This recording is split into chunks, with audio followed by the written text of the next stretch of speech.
Quick video here to show grease points on a Fliegl trailer. Got 3 this side where these red caps are for the door mechanism.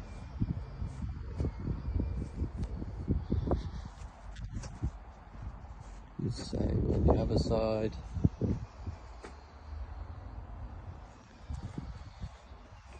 If we go around to the front on the inside.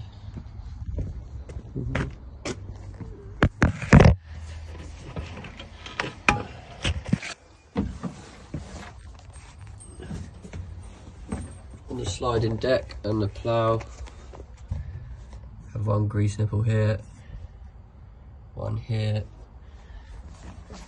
and the same on the other side. These are to be greased every 40 operating hours.